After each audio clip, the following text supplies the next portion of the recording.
Shay Calhoun here with BET, and we're tapping in with the all-star cast of Hulu's original horror film, Bad Hair. I am so excited. Now, Justin, what's up, Shay? Man behind this film. I know, I'm crazy.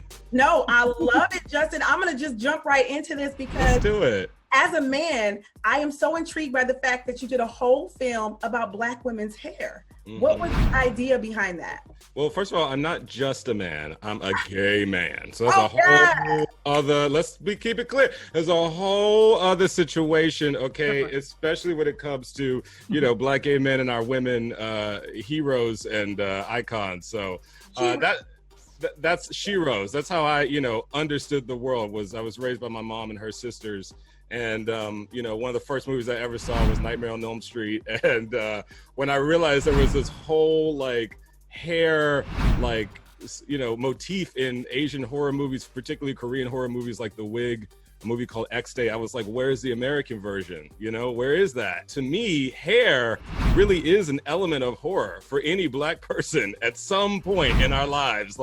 It is a way we celebrate and claim ourselves, but I think without exception, every Black person has had a hair horror story. Yes, I was watching that, having flashbacks of the tightest weave I've ever had in my life. Watching Elle get her weave as Anna on the show. Elle, what was that like? Did you have a flashback memory? I have so many memories. When I was first reading the script, I was going through a lot of my trauma, so I identified with her very easily. But I know the scene you're talking about where it's hard, and that is the hardest scene for me to watch. Every time I'm like, ugh, and thinking about how I've experienced that and questioning what I've done to myself. But at the same time, it's been such a journey, and I enjoy putting on these different parts of myself. I enjoy changing my hairstyle. So it's just fascinating to see in a reflection of the different things we go through in order to achieve an idea of ourselves. The Lena Waithe. I mean, I feel like, you made such a statement cutting your locks off, right? A couple of years ago, which I can identify with. I cut all my hair off. Y'all don't know I'm bald headed underneath here, but you cut my hair off the top of the hair. Okay. Hey, what made you do that? What made you cut off all your locks, and how do you feel now after you've done that? It's very interesting because I wasn't trying to make a statement per se. It was very much a personal journey, I think, with my hair, and one that I continue to be on. I've been a very happy chapter here, but I was also in a very happy chapter when I had locks. But what made me want to cut it off was I just wanted to be free of that particular energy that I had been carrying. Not because it was bad or negative. I did a lot of great things while I had locks, but it was important for me to close one chapter and open another. And it was also something I had been wanting to do, but was afraid of doing it. So I decided to get free in terms of not worrying about how I would be perceived, because as a queer woman, I knew cutting all of my hair off, it would then put me in a different category, and I thought people might see me as more aggressive or I don't know. And so I think that was also an apprehension I had, but then I had to sort of let that go. How people would perceive me or how they may respond to me. And it did affect how people receive me. It did affect how people responded to me. And it's funny because I've heard women actually say to me, oh, I thought you would be more aggressive simply because of I have, a short fade. And I think what I'm excited about, and also with 20s too, having a masculine presenting woman who also has a short haircut, a lot of people thought the same thing. So I think what is very nice is to kind of change people's ideas of what a woman with a haircut, like a fade like mine can be. Because sometimes it also doesn't even mean that you're queer. So it's sometimes you just want to do do So. And I think you made some brothers step their game up because your fade be on point. Fade is real. You get that seat with all of the lines in the back. I'm like, yes, I love it. I'm gonna get funky with it. I mean, you gonna do it. Kelly, you have been, first of all, did Kelly make y'all banana pudding? Because I don't think y'all know this. Me, Kelly go, excuse me? Kelly makes now I'm pissed. Hey, and I don't even like bananas. I'm pissed. So good, Kelly. I'm furious. I am too. I tried to make banana pudding 2 weeks ago. It was like a gelatin kind of thing. That's how you on Kelly. She gonna send y'all some. It's so good. But Kelly, I'll definitely make y'all some. I'm pissed. You want it now. It's on the calendar, like banana pudding from Kelly. I want it too. Yeah. for so long, and you've had to like, I mean, so long. Okay, let me give you your respect. All that. I mean, you have so many awards. It's not even crazy. Somehow you have managed to maintain your Blackness, if you will, and keep your identity in the culture. How hard has that been for you to maintain that, and with your hair, with everything in this business that really forces this European expectation on Black women? I must say, I said this earlier, I'm really, really grateful to Tina. You know, I remember when I came to just like be a part of just her family, and how walking into that house, I saw so many mirrors of myself through art, through artwork, sculpture. When you walked into her salon and you just soaked up all the beautiful Blackness that there was, whether it was women and different hairstyles, and her telling me how great it is to be chocolate, because I would hide from the sun, and she's like, sit out in that sun. The sun is gonna make you feel good. It gives you all your energy and your greatness. And I just remember her really, really like laying that foundation of just knowing that brown and being a Black girl is beautiful, and never shy away from that. Even when people, like whether it was publications, or I think that people would even say it, even people, Black people, like sometimes by accident, you know what I mean? Like if I'm gonna call a spade, you know, because we would hear it so much, and maybe they heard it so much, so we were actually spitting or regurgitating it to each other, and I would hear it, I'd be on the other end of that.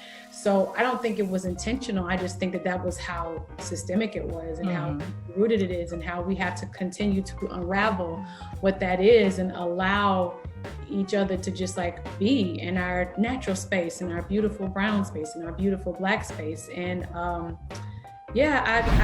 really give a lot of my love to my Mama T, for sure.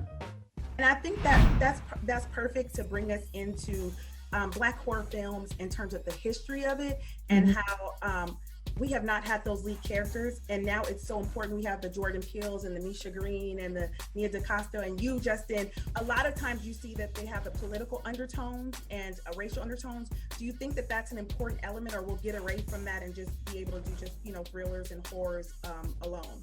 Well, I think it is an important part of it, because, you know, horror movies are always about what's actually going on. You know, they're these sort of fantasy dream worlds where we like are having fun and we're gripping each other, we're eating popcorn, but really like it's a way to address the stuff that really, really frightens us. Horror has always been that. We've been making horror movies for a minute. You know, the lead of Night of the Living Dead is a Black man, and that's absolutely a commentary on how a Black man can be a hero and be nothing, you know, to a cop. At the end of the day, King Kong, if we really want to go into it, is about white fear of Black people. There's a giant black creature with big lips trying to steal this white woman. I mean, where on earth does that come from? There's actually like a beautiful, rich history of it, because what I think so many Black filmmakers leading up to this moment have been trying to say is that the Black American experience actually is a horror movie without any need to exaggerate anything. And so when you're the reason why when you're seeing something like Get Out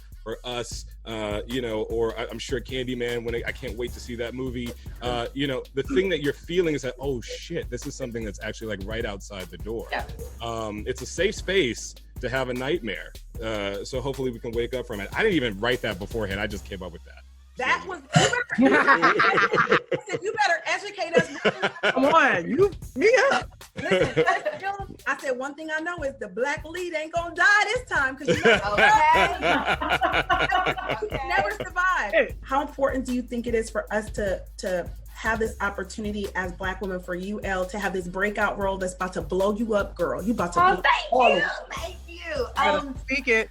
I think it's incredibly important, because we need mirrors.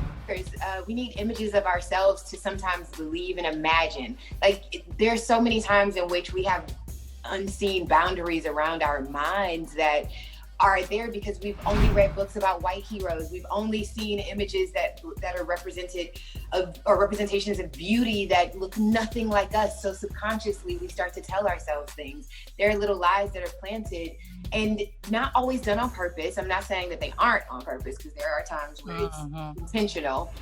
But we have to see ourselves in order to start dreaming bigger a lot of times. And this film was an opportunity for me to see myself. I got to see myself on a huge screen and believe that the dreams I've had for myself are possible. So I think it's utterly incredible and, needed.